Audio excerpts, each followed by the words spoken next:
aparecer um ícone ali que nós estamos gravando, ok? Agora sim, bom dia a todos e todas. Hoje é dia 24 de julho de 2021. Agora são exatamente 10 horas e 2 minutos. Eu gostaria de informar que essa reunião ela tem a duração de 1 hora.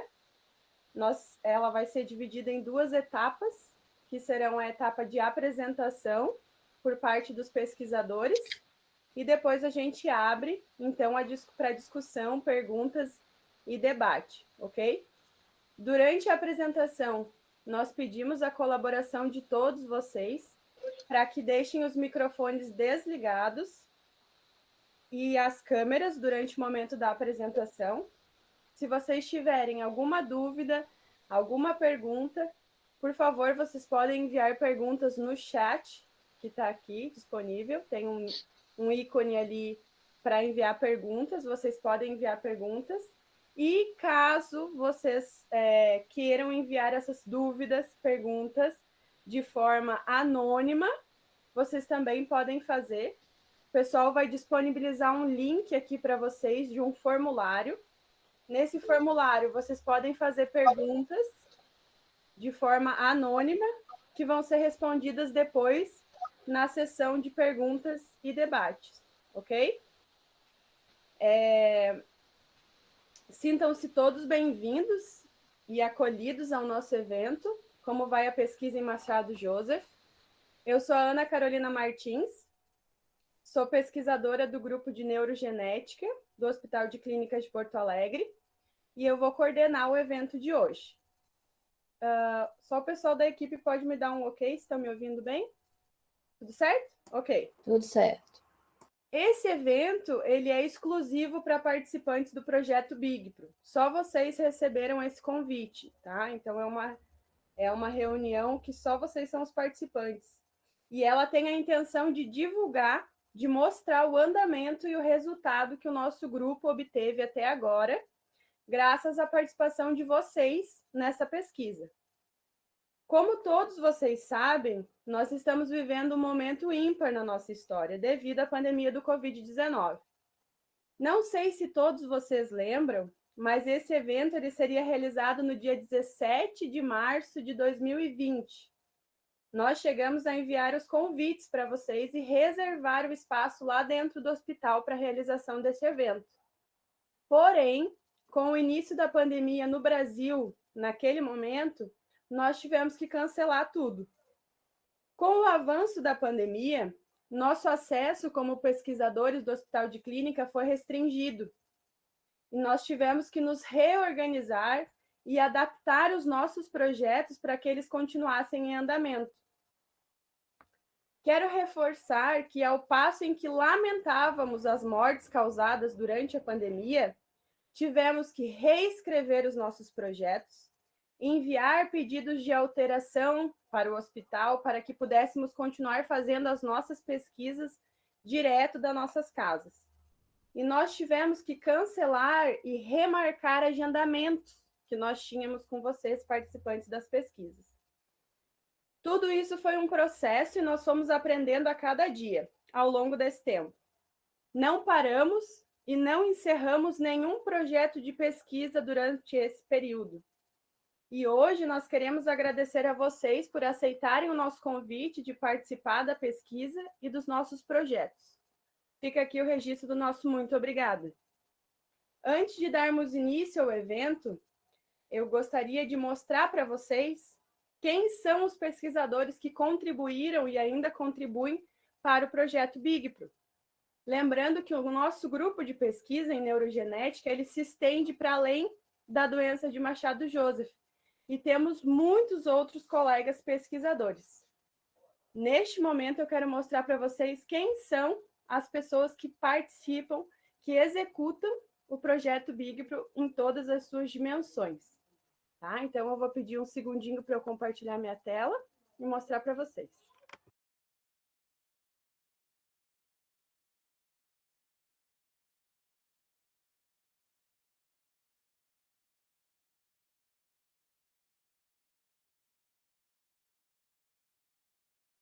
Não esquece de abrir o microfone, Ana. Oi, vocês estão me ouvindo?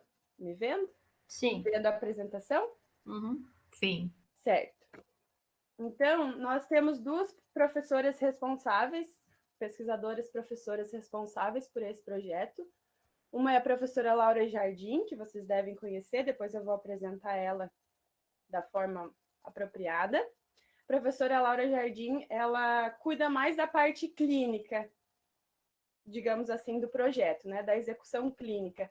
E temos a professora Maria Luísa Saraiva Pereira, que está aqui também hoje com a gente, conosco.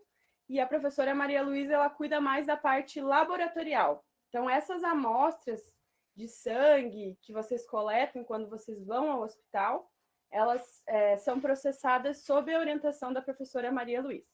Depois eu acho que ela vai falar ali na sessão de perguntas e vocês podem conhecer ela melhor. Nós temos uma equipe também molecular, que é a equipe que trabalha no laboratório. Então, essas amostras que são coletadas de vocês, elas precisam ser elas precisam ser processadas. Então, eu não sei se vocês enxergam o meu cursor.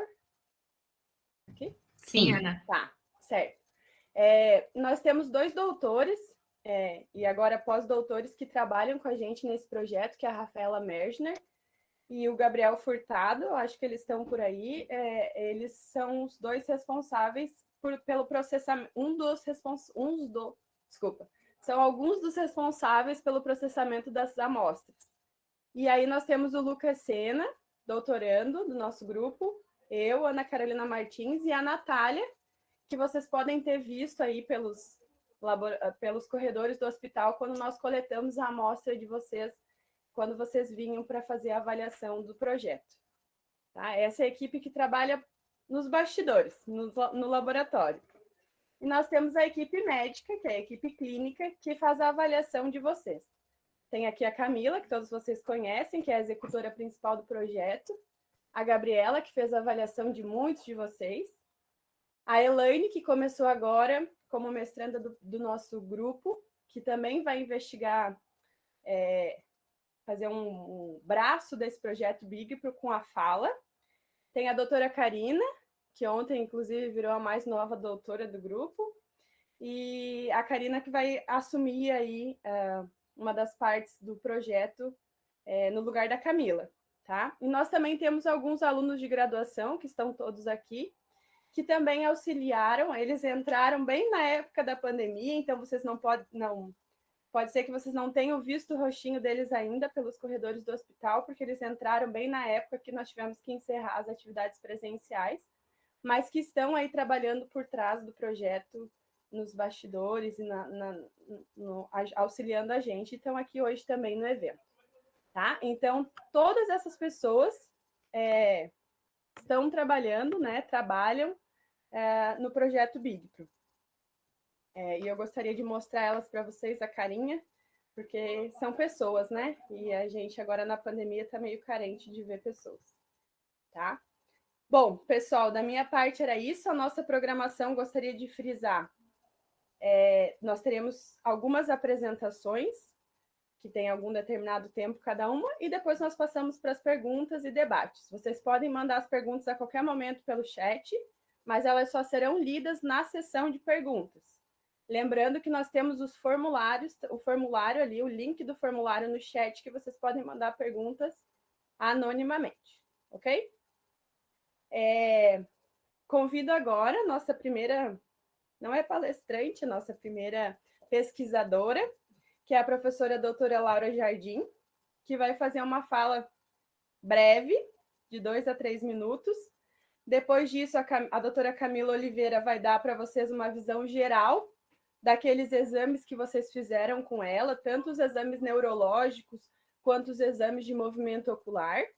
E em seguida, a doutora Gabriela Bolzan, que examinou muitos de vocês no início do projeto, vai dar o resultado das entrevistas, dos questionários que vocês responderam sobre qualidade de vida.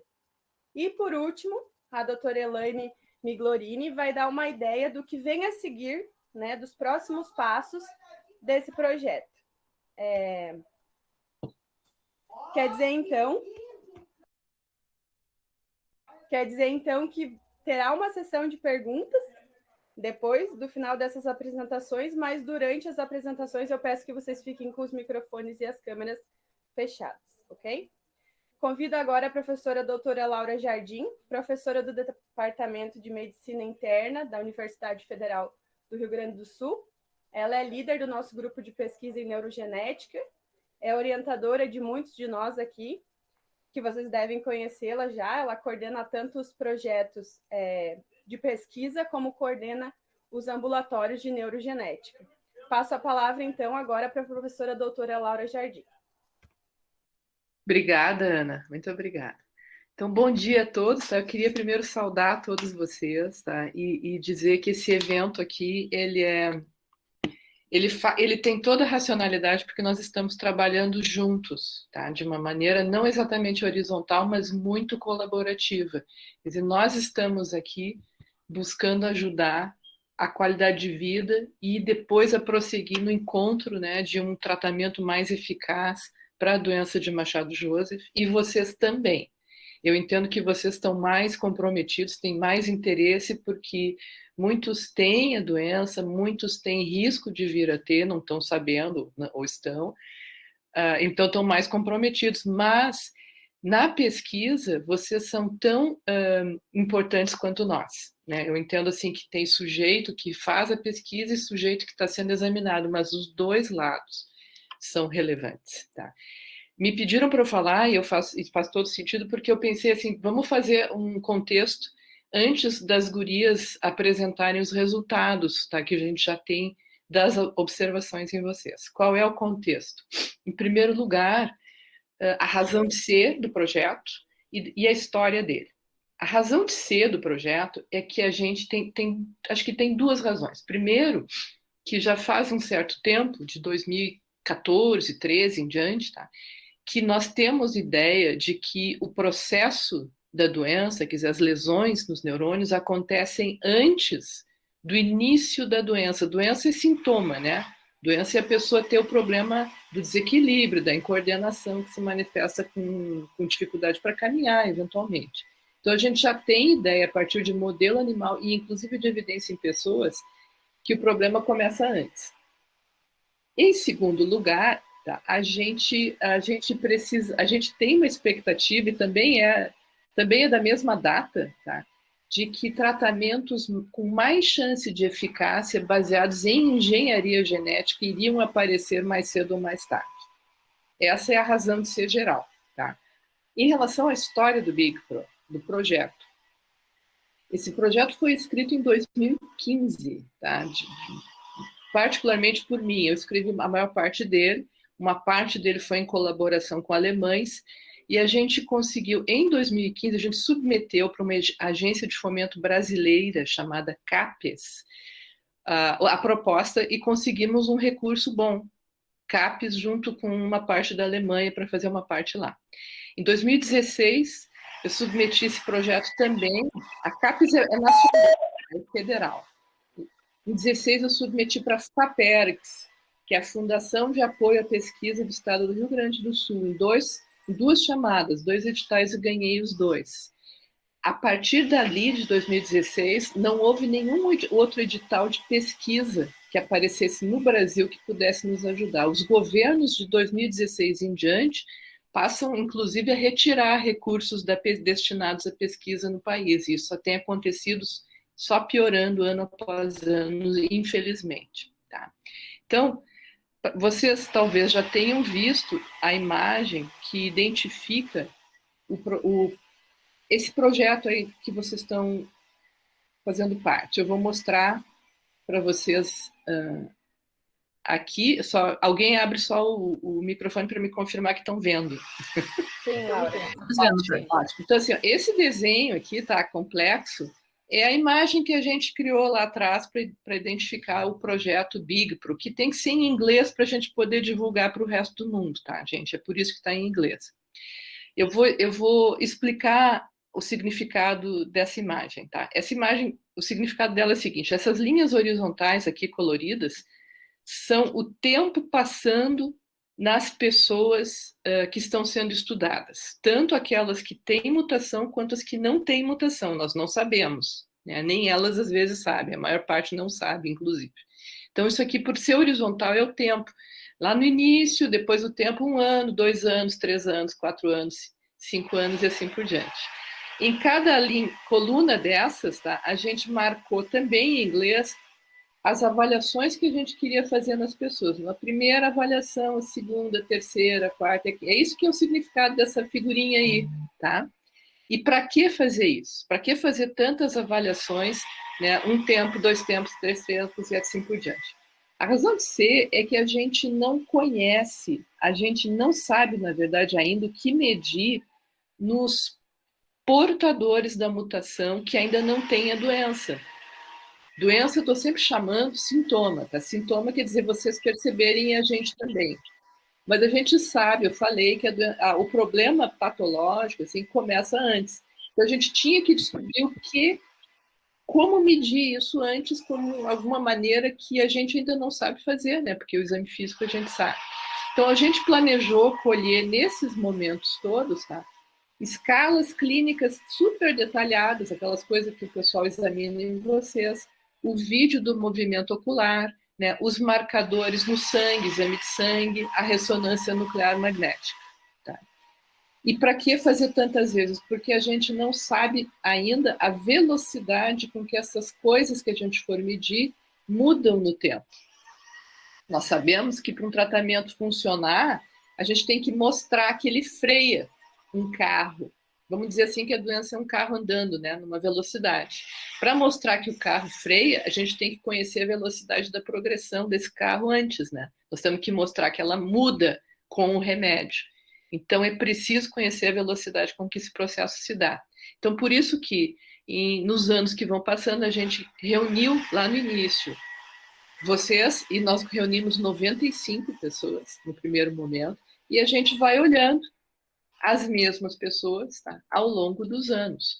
3 vezes era o que os projetos nos davam de dinheiro ali, porque tudo custa bastante caro, né, fazer tudo isso.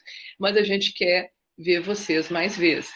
Eu fui diminuindo aí o grupinho dessa imagem, porque a gente sabe que tem gente que vai embora, que não quer permanecer, e tem todo o direito, né? Então, na verdade, a gente precisa ter um número mínimo no fim das contas para ter um resultado bom, e por isso que a gente tem que começar com tanta gente no início, porque a gente acha que de fato vai perder. Então, essa é a explicação dessa imagem. Aqui os logos são das agências que nos ajudaram com o recurso, né? Então, aquela CAPES que eu falei, a FAPERGS e o PPSUS junto com a FAPERGS, que eu esqueci de mencionar.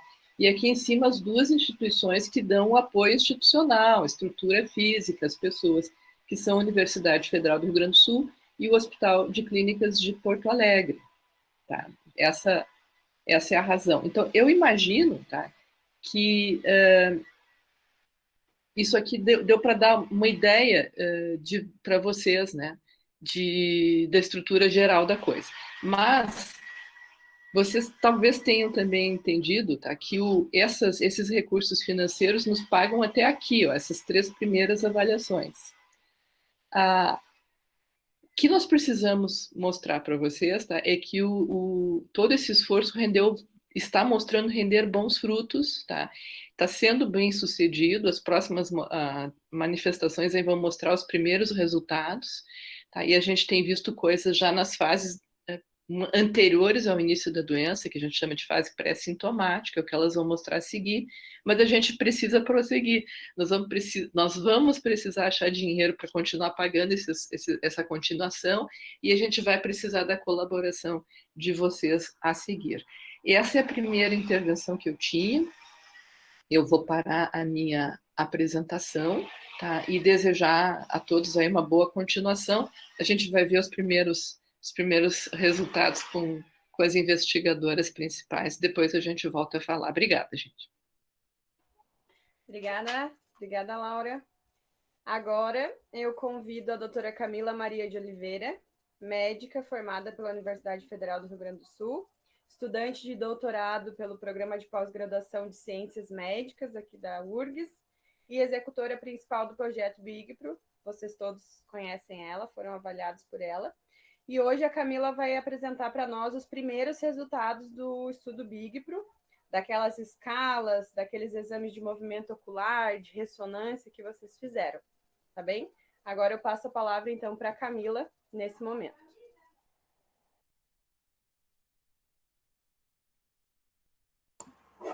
Bom dia, pessoal.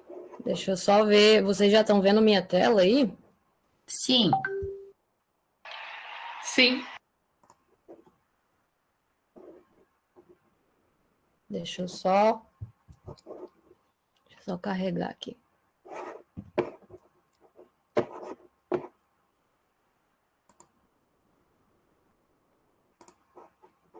Pronto.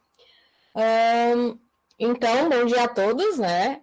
A gente, depois de um ano, conseguimos organizar essa reunião para passar um pouquinho para vocês o que a gente já teve de resultado do projeto que a gente vem fazendo desde três anos atrás, né? Então, eu vou falar um pouquinho daquilo que a gente fez, que vocês fizeram mais comigo ali, que foi aquelas escalas clínicas que a gente avalia todo aquele exame físico neurológico, o movimento ocular, que é aquela parte que a gente filmava o olho ali para ver aquele reflexo, todos que vocês lembram, e a ressonância, que é aquele exame lá para ver a imagem do cérebro. Então, aqui a pergunta do dia de hoje, né? Então, como vai a pesquisa, principalmente no Hospital de Clínicas, em Machado Joseph, como vai a nossa pesquisa até o momento. E eu quero começar primeiro falando um pouquinho sobre o porquê estamos pesquisando, né? Qual é o objetivo final. Então, como vocês devem imaginar, nossa ideia, sempre que a gente pesquisa, por mais que existam várias etapas na pesquisa, é, no final das contas, encontrar algum tipo de tratamento que ou, pelo menos, diminua a progressão da doença, ou que até pare a progressão da doença, ou até melhore esses sintomas, né? Então, se vocês já sabem, né, que se a gente for pensar numa linha do tempo, a pessoa que tem a mutação para desenvolver a doença de Machado Joseph já nasce com essa mutação, mas não nasce doente, né? Nasce os sintomas, a parte que começa a fazer diferença, né, com ataxia, incoordenação e tudo, começa em um certo ponto da vida, às vezes com 30, 40 anos.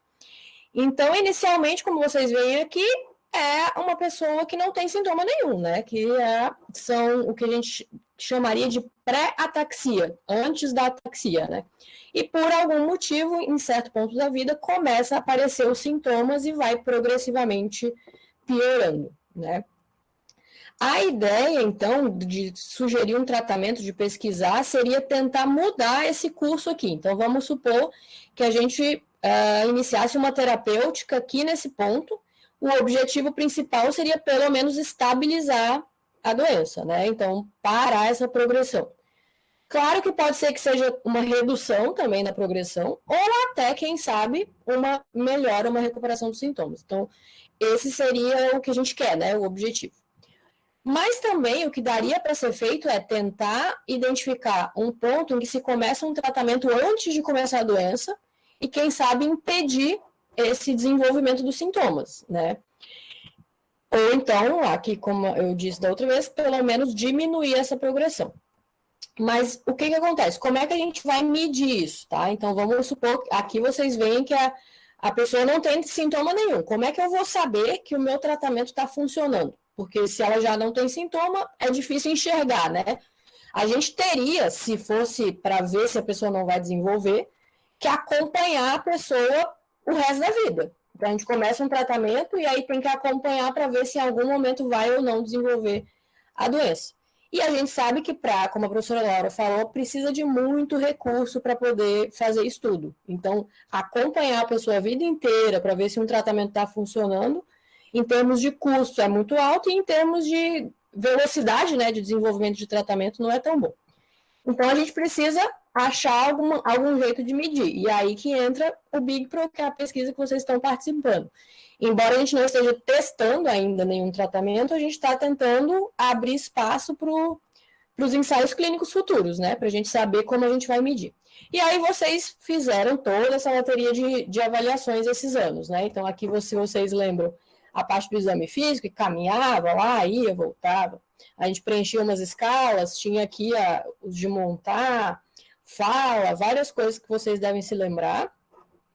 Esse equipamento aqui que a gente usava para medir o movimento ocular de vocês, então aqui, ó, dá para ver, o olho era filmado e a gente gerava uns gráficos de acordo com o que a gente ia fazendo lá.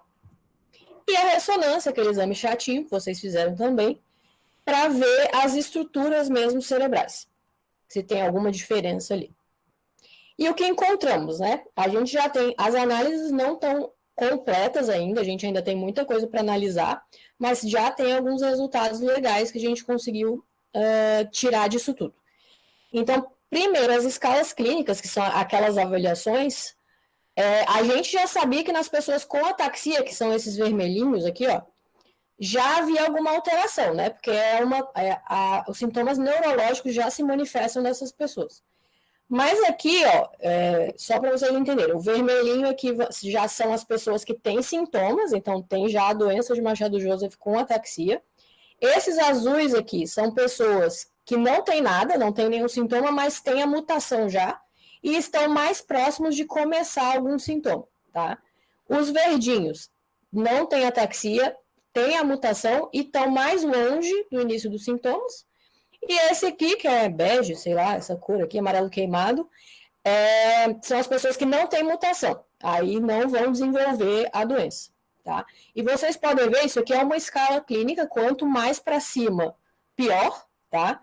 E já nas pessoas sem ataxia já começa a ter diferença, né? Vocês veem que é uma piora gradual aqui, desde quem não tem mutação até lá quem já está com ataxia.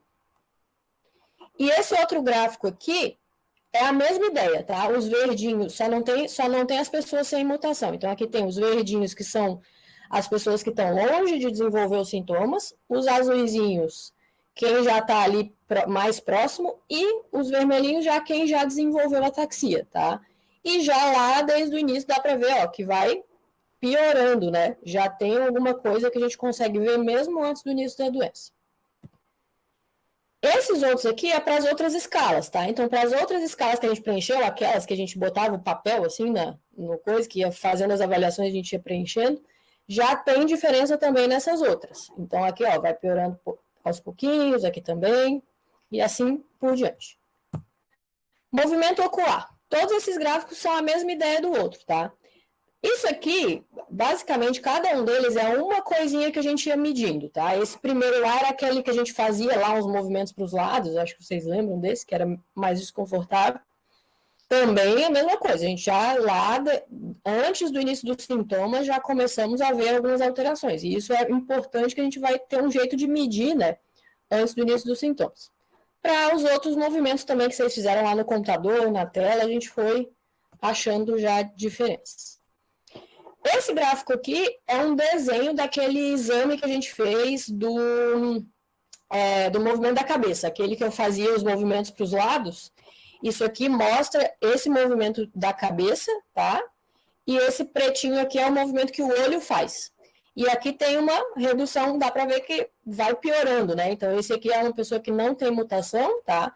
E aqui é a pessoa que não tem sintoma, mas tem a mutação. Aqui uma pessoa já com a manifestação mesmo. Exame de ressonância, né, que é para ver a foto, a imagem do cérebro de vocês. Então, aqui, isso aqui é o que a gente vê, né, o resultado do exame. Então, aqui essa parte seria o cérebro, tá? E esse aqui é o famoso cerebelo, tá? Que é o que a gente sabe que é afetado durante a doença, além de outras partes, mas o que é mais classicamente afetado é o cerebelo, essa região aqui. Essas imagens coloridinhas mostram as áreas que já estão alteradas antes do início dos sintomas, lá antes de começar mesmo a doença. Essas partezinhas aqui mostraram que já tem alguma alteração. E essa partezinha aqui do cerebelo piora ao longo do tempo, tá? Ela vai meio que diminuindo ao longo do tempo, poderia ser usada outra forma de medir isso aí que a gente está procurando. Então, esses foram os resultados até agora que a gente tem. Tem muito ainda para ser analisado, a gente ainda vai analisar ao longo do tempo, como é que se comportou. Aqui só para vocês saberem o que já gerou de fruto, tá? Isso aqui é um artigo que a gente publicou dos resultados da primeira avaliação de vocês, que está publicado numa revista internacional. E aqui para onde levamos, para onde fomos juntos com esses resultados, tá? Então, aqui um congresso em São Paulo, inclusive com premiação de melhor trabalho, aqui em Porto Alegre, fomos no Peru e Washington, em conferências muito importantes de ataxia. Então, foram resultados bem importantes aí para ajudar a gente depois no desenvolvimento dos ensaios clínicos mesmo, de drogas. E, claro, a gente agradece muito a participação de vocês. A gente sabe que é uma coisa maçante, né? Porque vocês veem uma vez, veem outra, aí faz uma avaliação, faz outra. Às vezes deixa de trabalhar, né, naquele dia. Mas é uma via de mão dupla, né? A gente precisa muito de vocês, da participação, e a gente vai tendo essa troca. Então, juntos somos mais fortes. E é isso. Obrigada, Camila. Agradecemos. Lembrando que se vocês têm perguntas, vocês podem mandar direto pelo chat aqui do próprio Google Meets. Caso vocês não queiram se identificar e mandar uma pergunta anônima, vocês também podem fazer. No chat tem um link que vocês abrem e fazem a pergunta de forma anônima, tá? A Camila vai responder perguntas no final, na sessão de perguntas, ok? Passando então para a próxima pesquisadora. Agora, convido a doutora Gabriela Bolzan, médica formada pela Universidade Federal do Rio Grande do Sul, estudante de doutorado pelo Programa de Pós-Graduação de Ciências Médicas da URG, sob orientação da professora Laura Jardim. Hoje a Gabriela vai mostrar para a gente os resultados das entrevistas que vocês responderam, dos questionários sobre qualidade de vida na doença de Machado-Joseph. Passo a palavra, então, para a Gabriela. Bom dia a todos. Vou falar então um pouquinho sobre a qualidade de vida. Eu vou apresentar minha tela para vocês verem. Tá dando para me ouvir direitinho? Sim, sim. Então, vamos lá.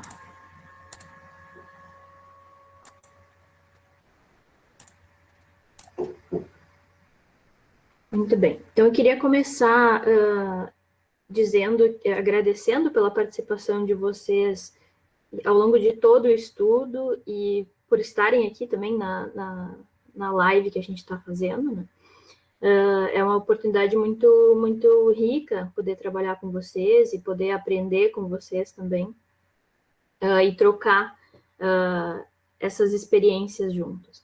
Então, eu vou falar um pouco sobre qualidade de vida, que é um assunto que diz respeito a todos nós, a mim, a vocês, a nós do grupo. Então, é um assunto que é muito importante para todo mundo, que é a busca pela qualidade de vida, é o ter qualidade de vida, tá? E o que é exatamente a qualidade de vida? É um estado de bem-estar físico, mental, emocional e social. E a qualidade de vida ela pode ou não ter a ver com doença. Então, quando a gente tem uma doença, a doença pode afetar a nossa qualidade de vida ou pode não afetar, tá? Mas quando a gente faz um tratamento em alguém, o nosso objetivo último, nosso objetivo principal quando a gente trata alguém é melhorar a qualidade de vida da pessoa, tá? Então, às vezes, quando a gente mede, faz algumas medidas, assim, a gente escolhe medidas que sejam objetivas, mas a gente tem que ver o quanto essa medida objetiva impacta na qualidade de vida, porque às vezes a medida objetiva ela é muito abstrata, e a gente faz a medida, ok, mudou alguma coisa, mas mudou alguma coisa para o paciente, mudou alguma coisa para a qualidade de vida dessas pessoas. Então, o objetivo final de qualquer tratamento, de qualquer terapêutica que se faça, é melhorar a qualidade de vida das pessoas, tá? E como é que a doença de Machado-Joseph entra nessa conversa? Ela afeta a qualidade de vida das pessoas que são doentes, isso a gente já sabe de vários estudos que foram feitos ao redor do mundo, tá? Mas a nossa pergunta aqui era, bom, a gente vê que existem alterações que a gente consegue medir, a gente não consegue ver com os olhos, mas a gente consegue medir com algumas outras coisas, que já aparecem antes da doença se manifestar, antes da gente conseguir ver a doença em si. já existem algumas pequenas alterações. E será que essas pequenas alterações estão afetando já a qualidade de vida? Então, será que as pessoas que ainda não têm a doença manifesta, que ainda não têm sintomas, já têm alguma alteração na qualidade de vida? Será que em algum momento, antes de a doença se manifestar, a qualidade de vida já começa a diminuir? Então, buscando essas respostas, a gente fez foi uma parte desse estudo do qual vocês participaram, e ele foi publicado, tá, numa revista internacional, que vocês podem ver aqui, tá? Um estudo sobre a qualidade de vida desde as fases antes do início dos sintomas da doença de Machado-Joseph. E Opa. Eu queria colocar o pointer. Tá, não consigo colocar o pointer aqui. Mas eu trouxe um gráfico só para mostrar para vocês, assim, para vocês verem mais ou menos o que a gente enxerga. Então, vocês preencheram nas visitas, era geralmente junto com a coleta de sangue que vocês preenchiam os questionários sobre a qualidade de vida, tá? E um dos que vocês preencheram, eu trouxe o resultado aqui para vocês verem. Então, aqui são os valores de qualidade de vida, tá? Que a gente consegue medir com esses questionários. Então, aqui seriam valores menores e aqui seriam valores maiores. Então, tá? Conforme vai subindo aqui, vai aumentando a qualidade de vida. E aqui embaixo, tá? Representa a passagem do tempo. Então, a passagem do tempo desde antes do início dos sintomas até que a doença começa a se manifestar e a doença vai evoluindo ao longo do tempo, tá? O que a gente vê aqui, então, a bolinha verde são as pessoas que têm a mutação, tá? E ainda não têm sintomas. Então, são essas bolinhas verdes aqui.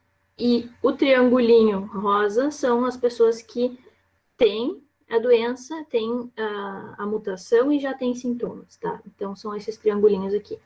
O que a gente consegue ver aqui? Que com o passar do tempo, a qualidade de vida vai diminuindo, tá? Então, a gente conseguiu perceber uma queda da qualidade de vida conforme vai se aproximando do início da doença. O que a gente já sabia que tinha queda da qualidade de vida conforme a doença ia evoluindo, depois que a doença já tinha se manifestado, mas a gente viu essa queda de qualidade de vida ainda antes do início da doença, da manifestação clínica da doença nas pessoas que têm a mutação e não têm sintomas ainda. Bom, o que os resultados que a gente obteve nesse estudo sugerem? Eles sugerem uma piora gradual e lenta na qualidade de vida desde antes do início dos sintomas, tá? Só que como é algo lento, a gente não consegue usar isso como medidor para, por exemplo, para ensaios clínicos, quando for questão de testar algum medicamento, é muito lento. Então, fica difícil de usar a qualidade de vida exatamente como um medidor, tá? Mas isso quer dizer que a gente precisa, então, encontrar formas objetivas de medir a doença que tenham um impacto significativo na qualidade de vida, tá? Então, a gente precisa daquilo que eu falei lá no começo, de medidas que a gente consiga, que sejam objetivas e que tenham uma variação mais rápida no tempo para medir essa doença, para medir a evolução da doença, e que tenham, de fato, um impacto significativo na qualidade de vida de quem tem a doença, tá? E outra coisa importantíssima que isso quer dizer é que quando a gente tiver um tratamento disponível, muito provavelmente a gente vai precisar tratar todas as pessoas que têm a doença já manifesta e também aqueles que têm a mutação e ainda não têm sintomas, tá? Então, a gente vai precisar começar a tratar ainda antes do início dos sintomas. Então, todo mundo que tenha a mutação provavelmente vai precisar entrar no braço de tratamento. Com isso, então, eu agradeço a participação de vocês. Vocês são essenciais para que essas pesquisas andem e que retornem para vocês de alguma forma. Obrigada. Obrigada, Gabriela.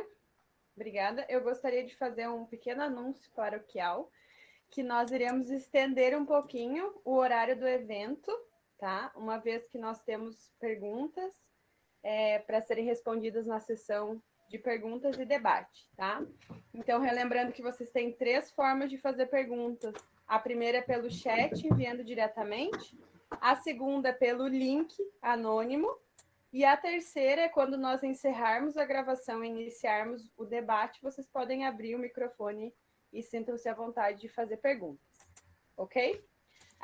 Nossa última pesquisadora que vai falar agora, nesse momento, eu convido a doutora Elaine Cristina Miglorini, médica com residência em genética médica, formada pela Universidade Federal do Rio Grande do Sul.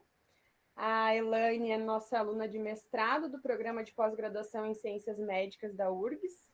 Está iniciando um braço do projeto Big sobre a fala. E a Elaine vai falar um pouquinho para nós sobre os próximos passos aí desse projeto. Elaine, contigo.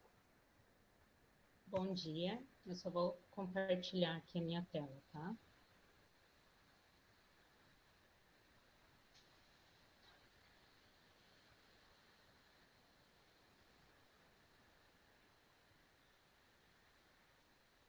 Se vocês puderem me avisar a hora que estiver aparecendo. Tá bem.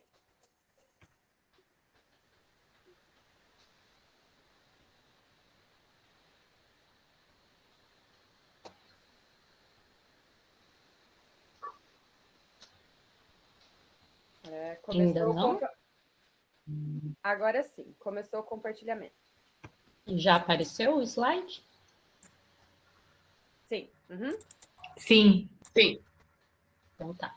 Então vamos lá. Então, bom dia a todos.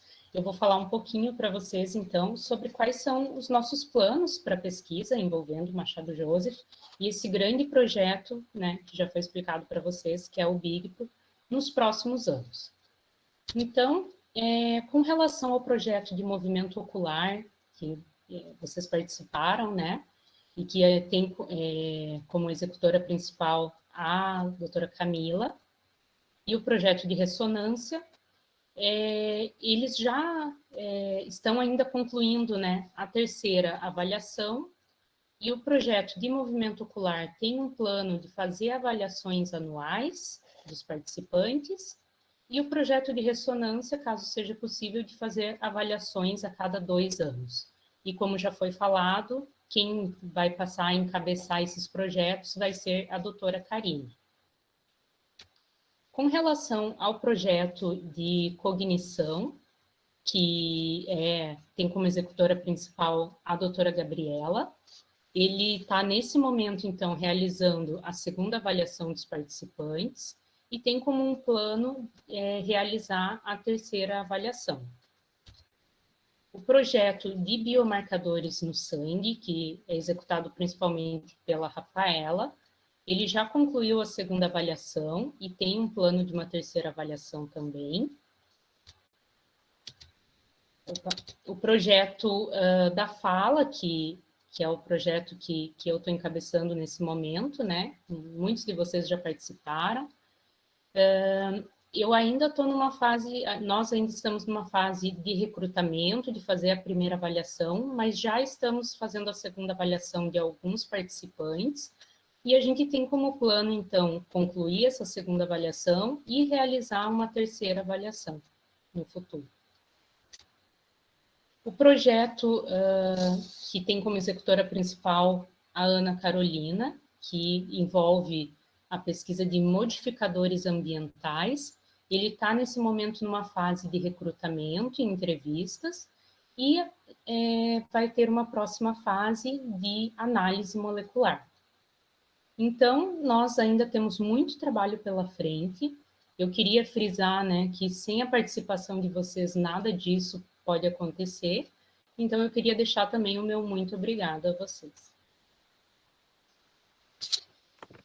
Obrigada, Elaine. Mais um informe. No momento das sessões de perguntas, quem quiser e se sentir à vontade para abrir o microfone e fazer a pergunta, tem um ícone embaixo, ali onde vocês ligam e desligam o microfone, que é uma mãozinha. Aí vocês clicam nele e a mãozinha levanta e a gente sabe que vocês vão falar e aí a gente permite o microfone de vocês, ok? Vou passar a palavra para a doutora Laura, para ela fazer um breve encerramento, e aí a gente já passa para os responsáveis de fazer a sessão de pergunta e resposta. Tá bem? A última parte da nossa reunião do sábado, dia 24 de julho, ficou com um problema técnico, porque as imagens não apareceram, então eu estou repetindo aqui a gravação, para que as pessoas tenham acesso ao que a gente apresentou, uma vez que a gente perdeu a apresentação, ou melhor, a gravação daquele fragmento ali final. Então, quando eu ia encerrando, né, depois que o pessoal fez as apresentações dos resultados, para vocês, participantes do estudo BIGPRO, né, para comentar, minha pretensão é explicar por que é importante para todos nós permanecermos no estudo, com alguma disponibilidade para prosseguir, né? Para prosseguir nele e nos outros esforços que a gente vai fazer. A partir de um gráfico como esses, tá? Eu peguei uma das coisas que a Camila, que a Gabriela e agora que a Elaine observaram e estão observando em vocês, que é um dos achados daquele exame dos óculos, né, da gravação do movimento ocular. Esse é a sigla que a gente usa. Vocês já viram uns gráficos parecidos com isso aqui, né? Aqui nesse gráfico em particular, cada pessoa que participou do estudo BIGPRO está representada por uma bolinha. Uma bolinha é uma pessoa, tá? Nessa linha horizontal está a passagem hipotética do tempo. No tempo zero é o tempo em que as pessoas se declararam começando com ataxia, com desequilíbrio para caminhar. Então, do 0 para os 10 anos, 20 anos, de anos, né, são os anos que se passaram para cada uma das observações que a gente fez dessas pessoas desde o início da dificuldade para caminhar delas.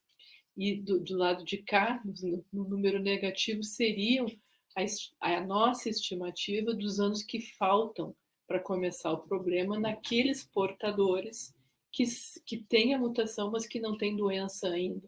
Sempre lembrando que nós chamamos doença as manifestações neurológicas, e não o fato da pessoa ter uma mutação, uma alteração genética, tá? Doença é sintoma para nós. Nós não sabemos quem são essas pessoas, nem vocês também sabem, mas a gente fez essa estimativa de maneira automática, pseudonimizada, então a gente distribuiu todo mundo aí. E vocês viram em diferentes gráficos, né, da Gabriela e da Camila, que tem muitas coisas que já mostram essas modificações ao longo do tempo, antes do início dos sintomas. Vamos dizer assim que o normal para esta condição é número 1, é valor 1. E é verdade, esse é o valor da normalidade é o resultado daquele movimento assim que a Camila aplicava na cabeça de vocês para ver o movimento do olho lá na frente. Tá? Vocês já estão vendo que tem pessoas do lado de cá, e que a gente até pintou de amarelinho, que já começam a se afastar bastante da normalidade alguns anos antes, né, do hipotético início do que vai ser a ataxia delas. Quando a gente olha, imagina que se isso aqui representa mesmo a realidade de todo mundo, a progressão dessa alteração do movimento ocular teria essa inclinação aí, quer dizer, a gente vai perdendo aos poucos, né, na medida em que vai passando o tempo, a resposta com o movimento que a gente tem que fazer do movimento dos olhos quando a gente mexe a cabeça de alguém. E eu digo a gente todos, porque inclusive as pessoas sadias também têm essa perda. Por isso que é importante ter controles, né? As pessoas controles sem mutação como eu, vão envelhecendo e vai aparecendo alteração também, mas é alteração decorrente só do envelhecimento.